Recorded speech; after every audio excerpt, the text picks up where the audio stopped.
20 explains to you what we can and what we cannot eat. Okay, it gives you the dietary law. Now when you read down from like verse 3 to 20, it gives you the dietary law. You read that on your own. I want verse 20. I want verse 21. That's what I want. Deuteronomy chapter 14, verse 21. Ye shall not eat of anything that dieth of itself. That earlier in Leviticus, we cannot eat anything that dieth of itself or is torn in pieces. Go ahead. Thou shalt give it unto the stranger that is in thy gates. Give it unto who? Thou shalt give it unto the stranger that is in thy gates. You shall give it unto to our bondman, our slave that is in our house. We give that scrap to the heathen. That's who gets it. That's the use it's for. You give the scraps to the heathen. That's the law. Read on. That he may eat it, or thou mayest sell it unto an alien. Or we can make business of it. We can either give it for free to our slave, or we can sell it to a person outside of Israel's nation. Anyone outside of Israel, we can sell to them.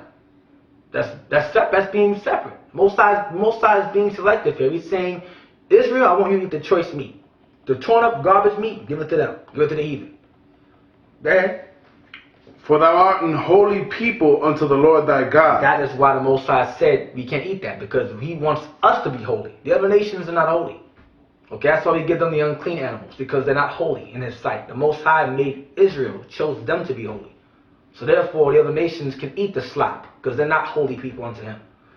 So now, go back to, let's go to Exodus 22:31. What other uses can the torn up meat, dead, sick animal that's going to be used for? What other slop? Torn up meat, ripped up, eye hanging out. That's still good. Just cut the head off. Cut the head off, man. Little salt, kill that right up.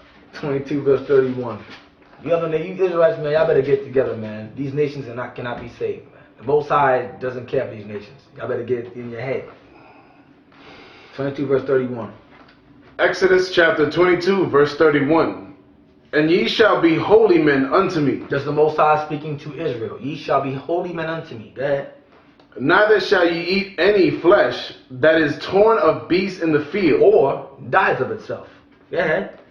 Ye shall cast it to the dogs. Cast it to who? Ye shall cast it to the dogs. So the same sloppy garbage meat that the dogs get, the other nations get it. That shows how much the Most High cares about you heathen. They're going to eat Alpo. Yeah, pretty much. And 9 lives and all that. Y'all pretty much eating the same garbage the dogs. The same thing they did to us during slavery, they gave us the scraps. You know what? I might feed my dog something better.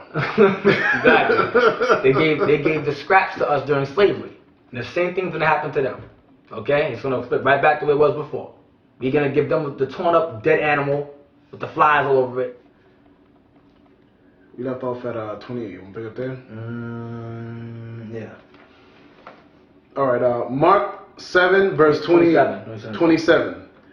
But Jesus said unto her, Let the children first be filled, for it is not meet to take the children's bread and to cast it unto the dogs. What did Christ say? It's not meet to give the choice meat, choice bread, and cast it to the dogs. So read on, let's see what the woman says.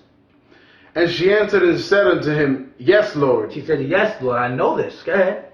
Yet the dogs under the table eat of the children's crumbs. So she's acknowledging that she's a heathen, that she's a dog. She's saying, I know that I'm not worthy of getting the choice bread that you're giving your people, but can I have at least a piece, a little something? So she acknowledged herself as a dog. She acknowledged that she was not of Israel. She knew her place. Thank you. She knew her place. Read the next verse. And he said unto her, For this saying... For you acknowledging your position, that you're nothing, that you're just as low as the dogs are, go ahead. Go thy way. The devil is gone out of thy daughter. And Christ healed her. That's why he did it. Because during the time we had the nations under subjection, we fed them, we gave them something.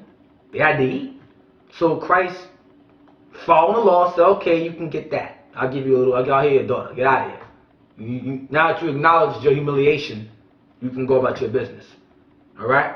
So that does not give us the right to call a woman, or our woman, any woman, period, out her name. Because the scriptures don't condone that. Okay? We must be at peace with all men. That's how Christ healed her as well, because he was at peace with all men. Alright? And brothers don't understand it. They think, oh, well, she had to be Israel because he healed her. She had to be Israel because he healed her. No, that's not why he healed her. He healed her because he understood. She understood her place, and for that, he healed her. Also, think about this, brothers. If you guys got this kill all Edomites crusade. If you kill all the Edomites, who's gonna build up the kingdom? Exactly. I don't do no work in the kingdom. No. I don't know about you. I don't want to relax. I want to chill. I don't know about y'all. I want to kill everybody off. That's you kill off your half. I want something for myself. So I ain't gotta do nothing. Luke 13. Death is too easy. Yeah, definitely too easy. Luke 13. Luke 13, 31 to 32. Now we're going to address the fox. Christ called Herod a fox. People think, oh, see, the word fox at that time meant F you, a nigga, and MF. No, that's not what it meant. Here's a good one. Who knows what's the reality of the definition of the word mother effer, B-I-T-C-H, the N-word, N-I-G-G-E-R? These words used back in the old days meant things. Exactly. These animals had certain characteristics, as we went over the asp and the adder having venom. The high priest in these days spoke ill of everyone. They did awful actions. So when you say F this and F you and you B-I-T-C-H, those have no weight. Those hold no meaning. Those scriptural. Those are words of anger. Exactly. Emotions. Luke 13, 31 to 32. Luke chapter 13, verse 31. The same day there came a certain of the Pharisees, saying unto him, Get thee out and depart hence, for Herod will kill thee. For Herod, the Idumean, the Edomite ruler, gonna kill you. Get out of here for Herod kill you. Go ahead. And he said unto them, Go ye and tell that fox. Tell what? Go ye and tell that fox. Christ referred to Herod as a fox. Was Christ referring? Christ say, "Go ye and tell that MF." Is that what Christ is saying? We're gonna find out soon enough. Read the rest of the verse. Behold, I cast out devils, and I do cures today and tomorrow, and the third day I shall be perfected. When he dies and rises again, he rises again. Let's go to the book of Lamentations 5 and 8. 5:8 to see why Christ said, "Tell that fox." Why did Christ call Herod a fox? Was he calling him MF or a-hole? Is that what Christ was saying? No, I think not. He was not saying that. Once again, brothers are taking the scriptures and they're trying to find opportunity to curse people out. That's not the Bible's fault. That's not the one I'm looking for. Verse 18, 18. Lamentations chapter 5, verse 18. Because of the mountain of Zion, which is desolate. This is talking about Babylonians came. This is Jeremiah speaking. The Babylonians came in and removed us out of the land. Go ahead.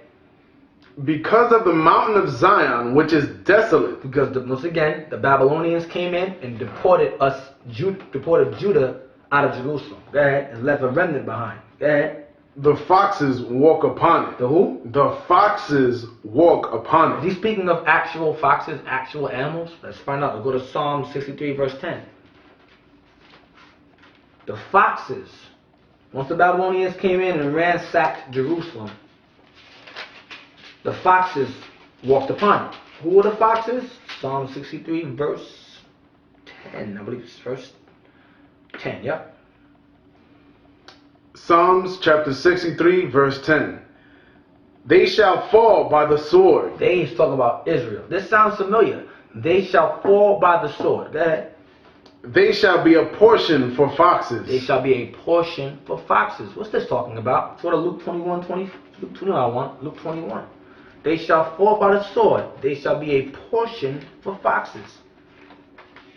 Did Christ say this before? Was Christ talking about this? This sounds real familiar to me. Luke 21, 20. Start off verse 20? Yeah. Luke chapter 21, verse 20. And when ye shall see Jerusalem compassed with armies. Compassed with the armies is the Roman Empire. Okay, the Romans are going to surround Jerusalem. Go ahead. Then know that the desolation thereof is nigh. They're going to destroy us out of that land. Okay, go ahead. It's in 70 AD.